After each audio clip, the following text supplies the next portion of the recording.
दर्शकों, कुंभ का अवसर है।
और 8 लोग हैं अंतरिक्ष मिलगिरी। तो अब ये कुंभ होते हैं 12, लेकिन 4 भूलोक पर हैं और 8 जो है वो स्वर्गलोक में है, अन्य लोकों में। तो जहां जहां वो बूंद गिरी वहां वहां जो है वो कुंभ मनाया जाता है। प्रयाग, हरिद्वार, उज्जैन और नासिक, ये तो कुंभ हुआ। फिर जो अर्ध कुंभ होता है वो केवल 2 जगह होता है, एक हरिद्वार में होता है और प्रयाग में होता है। ये 6 वर्ष बाद होता है, प्रत्येक 6 वर्ष बाद होता है। नासिक में और उज्जैन में अर्ध कुंभ नहीं लगता है। अब ये 12 दिन जो संघर्ष हुआ, तो देवताओं का 12 दिन, मनुष्यों का 12 वर्ष होता है। तो इसलिए प्रत्येक 12 वर्ष पर ये कुंभ लगता है। और जब कहीं पर 12 कुंभ लग जाते हैं तो फिर वो महाकुंभ लगता है। तो ये जो लग रहे हैं, ये प्रयाग में जो आज ये लग रहा है 144 वर्ष बाद ये कुंभ लग रहा है।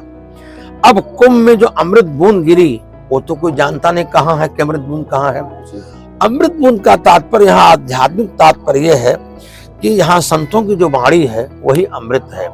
और यहाँ पर जब आता है व्यक्ति, तो जो ग्रहों का प्रभाव होता है, पापक ग्रह का प्रभाव होता है। हमारे शरीर में जो है तीन हिस्सा जो है वो पानी है, एक हिस्सा खून है, विज्ञान भी इसको मानता है। तो हर ग्रहों का प्रभाव जो है जल पे पड़ता है और जल से ही जीवन है। तो इसलिए हमारा शरीर सुंदर रहे, मेरा शरीर निरोग हो। यहाँ पर 1 माह जो कल्पवास होता है, तो उसको करने से अथवा यहाँ पर आके स्नान करने से मनुष्य की शारीरिक शुद्धि होती है, मानसिक शुद्धि होती है, वैचारिक शुद्धि होती है। और शारीरिक शुद्धि, मानसिक शुद्धि और वैचारिक शुद्धि जो है लोक का कल्याण करती है। बहुत सुंदर महाराज। महाराज अगला प्रश्न है, सनातन धर्म के मूल बिंदु क्या है? सनातन धर्म के मूल बिंदु हैं कि जगत और जीवन, जीविका है जीवन के लिए और जीवन है सेवा के लिए। ये सारा संसार प्रभु का स्वरूप है। हम जिस योग्य हैं उस योग्यता के अनुसार मन, वचन और कर्म से निष्काम भाव से हम सबकी सेवा करें। सनातन धर्म का डिमडिम घोष है महोदय, सर्वे भवन सुखिनः, सर्वे सन्तु निरामयाः, सर्वे भद्राणि पश्यन्तु, मां कश्चित् दुःख भाग भवेत्। हमारे यहाँ जाति प्रधान नहीं है, हमारे यहाँ क्षेत्र प्रधान नहीं है, हमारे यहाँ वर्ग प्रधान नहीं है। हम सर्वे भवन सुखिनः, हम सभी सुखी हों। इसमें संपूर्ण भारतवर्ष आ गया, संपूर्ण विश्व आ गया, संपूर्ण ब्रह्मांड आ गया। सभी लोग निरोग हों, सभी लोग कल्याण को देखें, कभी किसी से कोई माँ कश्चित दुख भाग भवेत, कभी किसी को दुख ना हो। तो सनातन धर्म का ये जो श्लोक है, ये डिमडिम घोष ही सनातन धर्म का ये डिमडिम घोष ही सनातन धर्म का मूल बिंदु है। सर्वे भवन सुखिनः, सर्वे सन्तु निरामया, सर्वे भद्राणि पश्यन्तु, माँ कश्चित दुख भाग भवेत। महाराज जी अगला प्रश्न है, इतनी कथाएं हो रही हैं महाराज जी, इतने उपदेश हो रहे हैं, फिर भी मनुष्य की नैतिकता जो होनी चाहिए वो नहीं दिखाई देती महाराज। ये प्रश्न बड़ा गंभीर है महोदय। मैं तो इस प्रश्न के उत्तर में यही कहूंगा, जो लोग कथा कह रहे हैं या जो लोग उपदेश दे रहे हैं, उनके हृदय में तड़प होनी चाहिए राष्ट्र के कल्याण के लिए। जब तक हमारे मन, जो हम उपदेश कर रहे हैं, जब तक वो हमारे मन वचन कर्म में नहीं उतरेगा, तब तक उसका प्रभाव नहीं होगा। ये कथा, भागवत, राम कथा, यज्ञ इत्यादि का एकमात्र उद्देश्य है लोक कल्याण हो, हमारी सनातन संस्कृति जो है दृढ़ हो। इसके पीछे धन का कोई महत्व नहीं है। और कथा के अंदर वह बात रखी जाए जो राष्ट्र और समाज का कल्याण करे।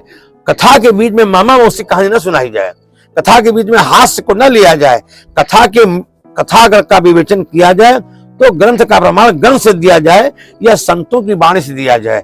मनोगण कथाएं न सुनाई जाए, जो शास्त्र में हो वही सुनाया जाए। ये हो नहीं रहा है। नैतिकता तो तब होगी जब हम स्वयं नैतिक होंगे।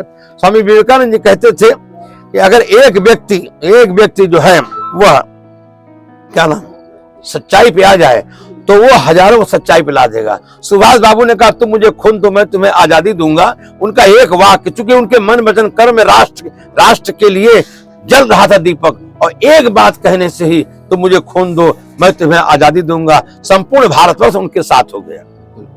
तो अगर हमारे मन वचन कर्म में अगर राष्ट्र के प्रति कुछ भावना है, धर्म के प्रति है, तो उसका प्रभाव पड़ेगा। और औपचारिकता और गलेबाजी करना, मैं इससे बहुत दूर रहता हूं। और मैं चाहता भी हूं लोग प्रेम के साथ, बिना किसी प्रलोभन के धर्म का उपदेश करें। जो उनको भगवत कृपा से, प्राप्त से मिल जाए, उसको स्वीकार करके आनंद में रहें। महाराज जी एक प्रश्न ये है कि आज देश में जो संघर्ष जाति, संप्रदाय, वर्ग और क्षेत्र को लेकर हो रहा है, उसका मूल कारण क्या है? इसका मूल कारण है कि स्वार्थ और अभिमान। हर नरमुंडों की खेती किया हमारे वीरों ने, ऋषियों ने, और उस पर आज के तथाकथित लोग स्वार्थ की फसल काट रहे हैं। ये लड़ाई कहीं भी जात की नहीं है, लड़ाई कहीं वर्ग की नहीं है, लड़ाई कहीं क्षेत्र की नहीं है। बस लड़ाई इस बात की है कि हम जो चाहें वो कर लें और लोग हमको माने, और लोगों को भ्रम कर रहे हैं। जब देश गुलाम था, सभी वर्ग के लोगों ने मिलकर के देश के लिए सोचा, सबने बलिदान किया, वहां पर कोई नहीं था। आज जो है तथाकथित लोग जाति वर्ग में बांट करके केवल और केवल महोदय अपने स्वार्थ की रोटियां सेक रहे हैं। लड़ाई जात की नहीं है, लड़ाई वर्ण की नहीं है, लड़ाई वर्ग की नहीं, लड़ाई केवल और केवल स्वार्थ और अभिमान की है।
अध्यात्म है इस संपूर्ण ब्रह्मांड में, परमात्मा ही परिव्याप्त है।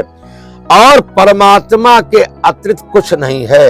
हमारे पास जो कुछ भी है, हमारा बल है, हमारी विद्या है, हमारी शक्ति है, हमारा जो वैभव है, ये सब भगवान की कृपा का प्रसाद है। इसका अनुभव करते हुए तेरा तुझको अर्पण कर देना ही अध्यात्म है। महाराज जी, आम जनमानस जो सुबह 5 बजे, 6 बजे, 7 बजे उठता है, 9 बजे, 7 बजे, 8 बजे घर से बाहर निकलता है, फिर रात्रि घर घुसता है और खाना खा करके सो जाता है, उसको भगवान की भक्ति, उसके पास समय नहीं है बिल्कुल। एक रविवार का दिन मिलता है तो उसमें वो घर के गृह उसमें सब प्लेस में निकल जाता है, ये लाओ, किराना लाओ, सब्जी लाओ, उसमें उसका निकल जाता है। तो ऐसे में महाराज जी वो भगवान की भक्ति कैसे करे, भगवान को प्रसन्न कैसे करे? भगवान की भक्ति का तात्पर्य है कि माला जप करके या ध्यान करके हम भक्ति, भगवान की भक्ति का तात्पर्य अपना समस्त कार्य और व्यवहार भगवान की प्रसन्नता के लिए करें। जैसे मैं शिक्षक रहा तो हम जो पढ़ा रहे हैं बच्चों को, तो हमारा उद्देश्य होना चाहिए, ये राष्ट्र के नौनिहाल हैं और हमें पढ़ाना भी मेरी पूजा है। हम कहीं पर सेना में हैं, रक्षा करना ही मेरी पूजा। यानी जो कर्तव्य बोध है, कर्तव्य बोध को मन वचन कर्म से सत्य निष्ठा के साथ कार्य करना ही भगवान का भजन है। हम भजन हमेशा कर सकते हैं। हम सड़क पे जा रहे हैं और कोई मिल गया हमको दिन दुखी, हमने उसको किनारे कर दिया। हम अपने काम कर रहे हैं, मन से काम कर रहे हैं, ऊपर ही कमाई न करें।